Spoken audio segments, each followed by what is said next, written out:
வீதியில் திரண்ட மாணவர்கள், இருசக்கர வாகனங்களில் பேரணி நடத்தும் கிராம மக்கள், உண்ணாவிரதம் மேற்கொள்ளும் பொதுமக்கள் என்று 4வது நாளாக தீவிரமடைந்துள்ளது ஜல்லிக்கட்டுக்கு ஆதரவான போராட்டம்.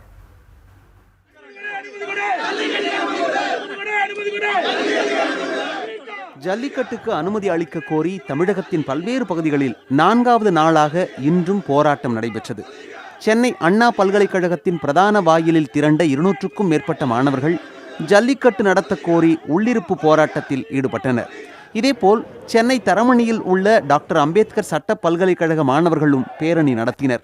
அப்பொழுது கூட பல தலைவர் உறுதியளித்தும் கூட கடைசி நேரத்தில் அது கைகழுவப்பட்டது. எனவே இந்த முறை இவ்வாறு செய்யாமல் கண்டிப்பாக ஜல்லிக்கட்டு நடத்த வேண்டும். முதல்வர் சொல்றதை வரவேற்கிறோம். அவர் கொடுத்து உறுதியோடு நின்று விடாமல் செயல்பாடாக இருக்கணுன்றது தான் எங்களோட கோரிக்கை. இது மாநில அரசு வலியுறுத்தி இருக்கிறது நல்ல விஷயமா தான் பார்க்குறோம். இதை அதிமுக அரசும், அதாவது மாநில அரசும் வலியுறுத்த வேண்டும், மத்திய அரசும் இதை நடைமுறைப்படுத்த வேண்டும் என வலியுறுத்துகிறது. ஜல்லிக்கட்டு போட்டிக்கு உள்ள தடையை நீக்க வேண்டும் என கூறி மதுரை மாவட்டம் அலங்காநல்லூர் அருகே தனிச்செய்யும் பிரிவு 4 வழிச்சாலையில் 300க்கும் மேற்பட்ட மாணவர்கள் வாகனங்களை மறித்து ஆர்ப்பாட்டத்தில் ஈடுபட்டனர். அதன் காரணமாக அரை மணி நேரத்திற்கும் மேலாக போக்குவரத்து பாதிக்கப்பட்டது. ஜல்லிக்கட்டு நடத்த வலியுறுத்தி மேலூர் அருகே இருக்கும் 10க்கும் அதிகமான கிராம மக்கள் இணைந்து இருசக்கர வாகன பேரணி நடத்தினர்.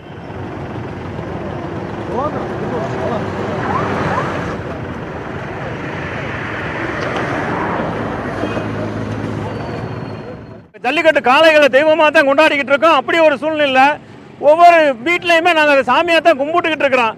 அப்படி இருக்க போகும்போது எங்களுடைய காளைகளுக்கு மட்டும் ஏன் தடை? அந்த தடையை நீக்கணும். எங்களுக்கு தமிழ்நாட்டு மாட்டை எல்லாமே காலி பண்ணணும்னு சொல்லி எல்லாருமே திட்டம் போட்டு செஞ்சுருக்காங்க. நாட்டு மாடு தான் நாங்கள் தலைமுறையாக வச்சு நாங்கள் வளர்த்துக்கிட்டு இருக்கோம். இன்ன வரைக்கும் நாட்டு மாடு இல்லாமல் எங்கள் தமிழ்நாட்டில் இல்லாமல் இருந்ததே கிடையாது. அதை அழிக்கிறதுக்காக பிள்ளையோட அதிகமான ஓவியமா வளர்த்துக்கிட்டு இருக்கிறோம். ஆனா ஜல்லிக்கட்டு நடத்துறப்பட்டு கைது பண்ணுங்க, அதான் கோரிக்கை. ஆனா கட்டாயம் உங்களுக்கு ஜல்லிக்கட்டு கிட்டத்தட்ட 3 வருஷமா ஏமாத்த போறீங்க. ஆனா ஏமாத்த விட மாட்டோம். 2 வருஷம் ஏமாத்துறீங்க. மத்திய அரசு மாநில அரசு இந்த வருஷம் கண்டிப்பா ஜல்லிக்கட்டு தடையை மீறி நடத்துவோம். வாட்ஸ்அப், பேஸ்புக் எல்லாத்தையும் இப்போ 3 வருஷமா எங்களை ஏமாத்திட்டீங்க. இந்த வருஷம் எந்த அரசியல்வாதியாலும் யாராலும் ஏமாத்த முடியாது.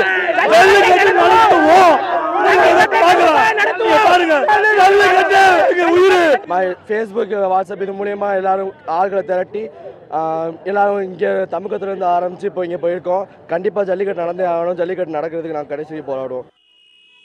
திருச்சி மாவட்டம் லால்குடியில் ஜல்லிக்கட்டு போட்டியினை நடத்த வலியுறுத்தி திருச்சி மாவட்ட வீர விளையாட்டு ஜல்லிக்கட்டு பேரவை சார்பில் அன்பில் கிராமத்தில் இருந்து 10 கிலோமீட்டர் தூரம் வரையில் இருசக்கர வாகன பேரணி நடைபெற்றது. புதுக்கோட்டையில் ஜல்லிக்கட்டுக்கு ஆதரவாக பேரணியாக செல்ல முயன்ற மன்னர் கல்லூரி மாணவர்களை காவல்துறையினர் தடுத்து நிறுத்தியதால் இரு தரப்பினருக்கும் இடையே தள்ளுமுள்ளு ஏற்பட்டது.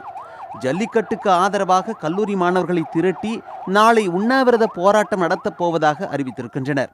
ஜல்லிக்கட்டு நடத்தணும், எங்களுக்கு வேற எந்த இதுவும் கிடையாது. ஒரே கோரிக்கை ஜல்லிக்கட்டு நடத்தணும். அதுக்காக என்ன வேணாலும் பண்ணுவோம். அது என்னென்ன பண்ண தயாரா இருக்கோம். நாளைக்கு உண்ணாவிரதம் அறிவிச்சிருக்கோம். அழைப்பு கொடுத்துருக்கோம். எல்லா அமைப்புகளுக்கும் ஆதரவு தெரிவிச்சிருக்காங்க. தமிழ்நாட்டை ஒரு தனி இனமாக பிரிச்சு வச்சிருக்காங்க. இது ஒரு பிரிவினைவாதத்தை உண்டு பண்ணிடும். தமிழரோட பண்பாடுகள் படிப்படியா ஒன்னா அவங்க ஒரு வன்முறை மாதிரி அவங்க ஏற்படுத்தியிருக்காங்க. பழனி அருகே பல ஆண்டுகளாக ஜல்லிக்கட்டு நடந்து வரும் நெய்க்காரப்பட்டியில் ஜல்லிக்கட்டு நடத்த அனுமதி கோரி கிராம மக்கள் ஆர்ப்பாட்டத்தில் ஈடுபட்டனர். இதில் 100க்கும் மேற்பட்டோர் கலந்து கொண்டு ஜல்லிக்கட்டுக்கு அனுமதி வழங்க வலியுறுத்தி முழக்கங்களை எழுப்பினர். திருப்பூர், கோவை உள்ளிட்ட பல்வேறு நகரங்களிலும் ஜல்லிக்கட்டிற்கு ஆதரவாக கட்சிகளும் மாணவர் அமைப்பினரும் போராட்டங்கள் நடத்தி தங்களது குரலை பதிவு செய்து வருகின்றனர். புதிய தலைமுறைக்காக செய்தியாளர் குழு.